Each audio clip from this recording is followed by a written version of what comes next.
And welcome back. Thank you so much for joining me in today's video. I want to provide an update from Black Knight, which is just announced a couple days ago regarding trends we're seeing right now at a national level for housing affordability, housing inventory, home prices, and of course, much, much more. So I don't want to waste your time.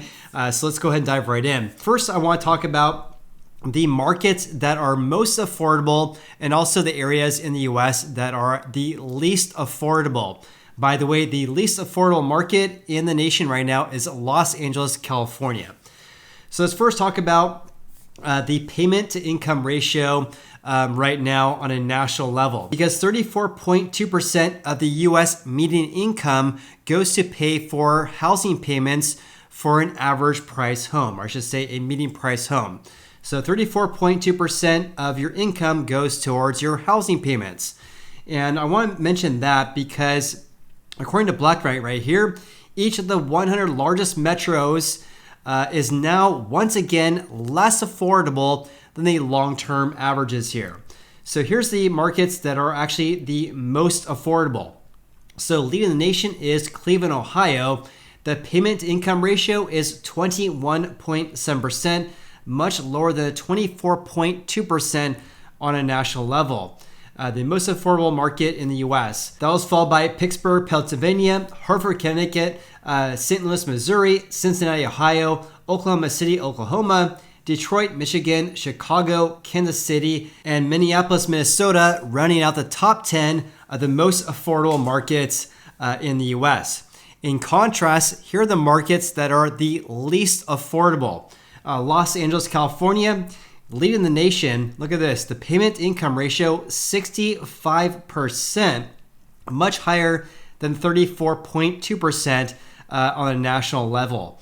San Diego was at the number 2 spot at 57.4%, followed by San Jose, San Francisco, Miami, Florida, New York, Seattle, Riverside, Nashville, Tennessee, and Sacramento, California. And according to Black Knight, because each of the 100 markets is actually less affordable now compared to long-term averages here, it says given this continued affordability constraints across the US, it's no surprise purchase demand continues to run well below pre-pandemic levels. In other words, it won't be a surprise to see decreases in home sales in the second half of this year, given this giant affordability issue we have in the US right now. Okay, let's talk about home sales and also housing inventory across the United States here. It says for sale inventory, in other words, houses for sale for existing houses, not brand new home construction. So inventory has now worsened in 8 out of the past 9 months on a seasonally adjusted basis and has fallen to its lowest levels since April of last year. So inventory as of April this year has fallen to a 12-month low. And it's also back on track to be within 11% of the all-time record low that was reached last March. So last March 2022, we had all-time record lows for housing inventory. As you can see right here, back in March last year, all-time record lows of around 600,000 homes for sale on a national level. Now it's around 750,000. So I actually really like this chart right here because in general, for the charts I tend to see, it only goes back approximately 2 to 3 years. But this chart right here goes all the way back until 2005.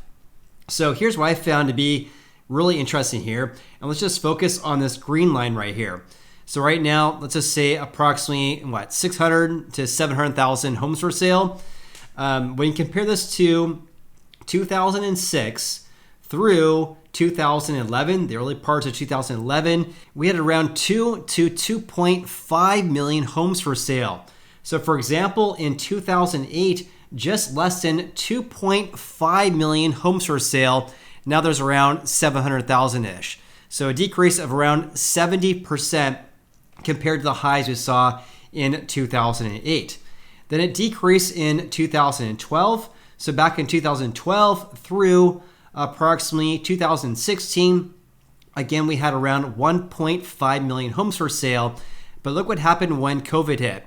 When COVID hit, inventory absolutely decreased and decreased greatly in general for the first half of 2022. We did see a bump up inventory in the last half of last year, but this year inventory going down. Also, when you look at the relationship between inventory and home sales, this is also something interesting as well. A huge fallout in home sales on a seasonally adjusted basis here during COVID lockdowns, but after that, a surge of home sales in 2020 as well as 2021, which absolutely depleted housing inventory. In contrast, ever since really the early parts of 2022, huge decreases in home sales, which caused a spike in activity or a spike of housing inventory in the second half last year. But right now, because we have very low levels of inventory, we have a low number of homes for sale as well. So on a seasonally adjusted basis right now, when looking at pre-pandemic levels, we're at the lowest levels going back to approximately 2016. And according to Black Knight, the number of home sales this April is due to a lack of housing affordability and also a lack of inventory, which is causing headwinds to the market, of course. In fact, the number of home sales is only about 4% above January's lows. Now, keep in mind, home sales each January, and especially each December, we tend to see a huge decrease in home sales because of a lot of people are not shopping for houses around the holidays, right? So it really says a lot here that the number of home sales this April, which tends to be a lot higher compared to January, is only 4% higher this April compared to this January. In regards to housing inventory, here's a really interesting depiction regarding how each of the markets is very, very different, right? This is the look at the percentage of homes for sale this April compared to the average April 2017 through 2019. So look at this. The biggest decrease is actually in Hartford, Connecticut.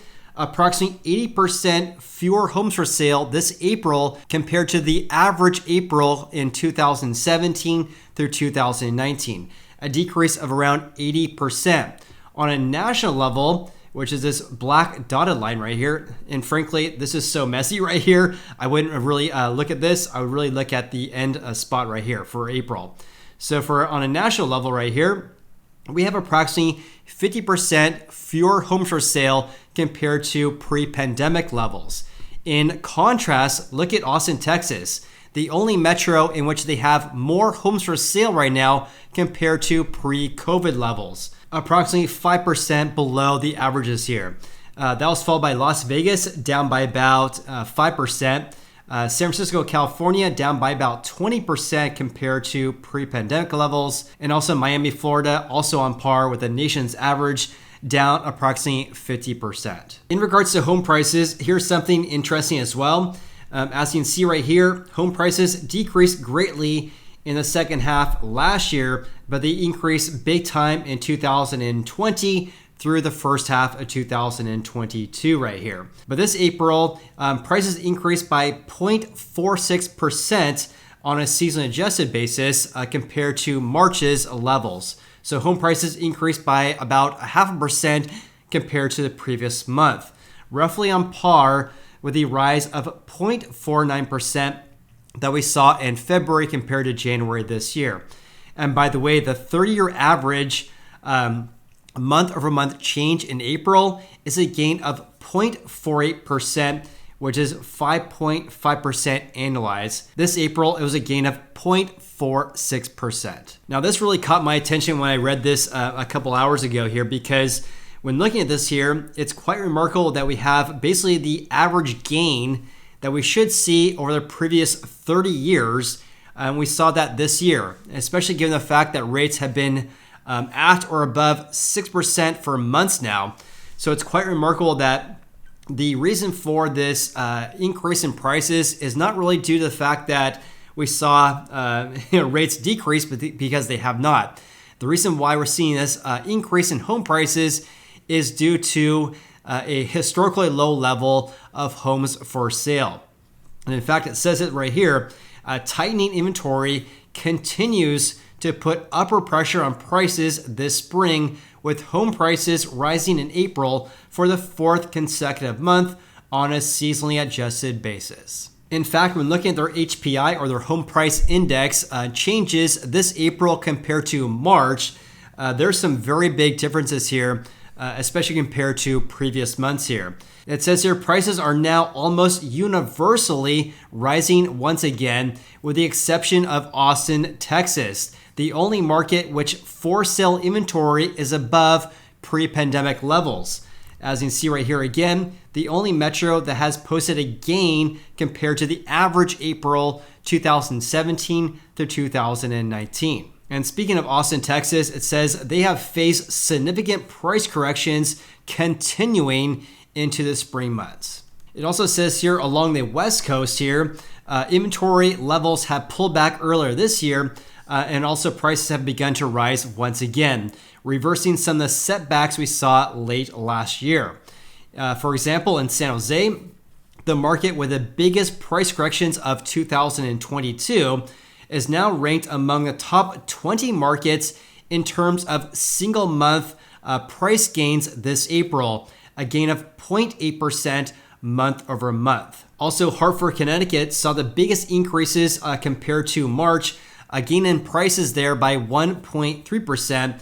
That was followed by Milwaukee, Wisconsin, Detroit, Columbus, Ohio, and then Boston, Massachusetts saw a gain of 0.9% compared to April. Now this map right here looks entirely different when looking at the changes from last year's peak, which is this map right here. You basically split the US in half right here. We're seeing huge decreases in the West and not as big decreases in the eastern side of the United States here. So this is a change in home prices compared to 2022's peak. The biggest decrease is actually in Austin, Texas, down 13.4% from last year's levels. However, though, on a national level, home prices are currently only 1% off their June's 2022's peak.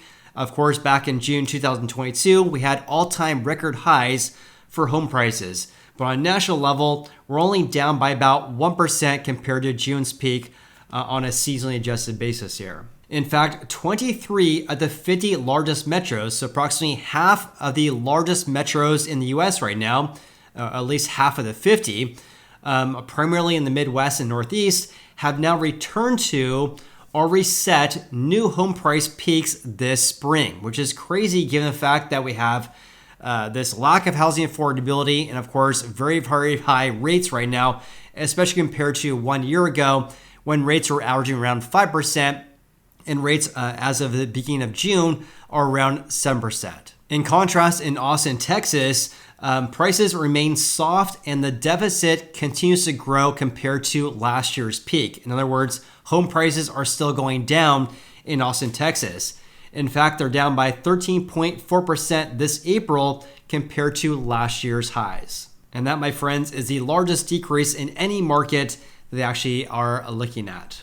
In fact, here's a look at the metros that have recorded the biggest decreases compared to 1 year ago, not necessarily the peak, but the biggest decreases compared to 1 year ago, and also the areas that have increased the most as well.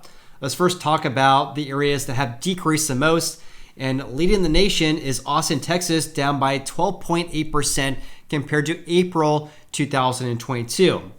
That was followed by San Francisco, down by 11%. San Jose, California, just south of San Francisco, down by 10.4%. And then Seattle, Washington, Phoenix, Arizona, Las Vegas, Sacramento, Salt Lake City, Utah, Denver, Colorado, and San Diego rounding out the top 10. One thing I found to be interesting, though, is that in San Diego, down by 5.1%, but that's half the decrease they saw in San Jose, San Francisco, as well as Austin, Texas. So some very big changes there. Also, here are the markets that have experienced the biggest increases in prices from 12 months ago. Hartford, Connecticut led the nation, a gain of 7.6%. Miami, Florida is in second place here at 6.7%. Miami, Florida was in the number one spot nationwide for nearly 1 year. So this is the first time I've seen Hartford, Connecticut in the number one spot here. Number 3 is in Milwaukee, Wisconsin, a gain of 4.8%, followed by Virginia Beach, Virginia, Cincinnati, Ohio, Kansas City, Philadelphia, Indianapolis, Indiana, Cleveland, Ohio, as well as Louisville, Kentucky. But of course, as you guys can see right here, not a single metro has posted a double-digit increase compared to 12 months ago. And with that said, please comment below your biggest takeaways from today's video. Also, if you guys got any value out of this video whatsoever, then please hit the like button. I really appreciate that. Of course, I appreciate you. Hope you guys have an awesome day, and I look forward to seeing you on the next video.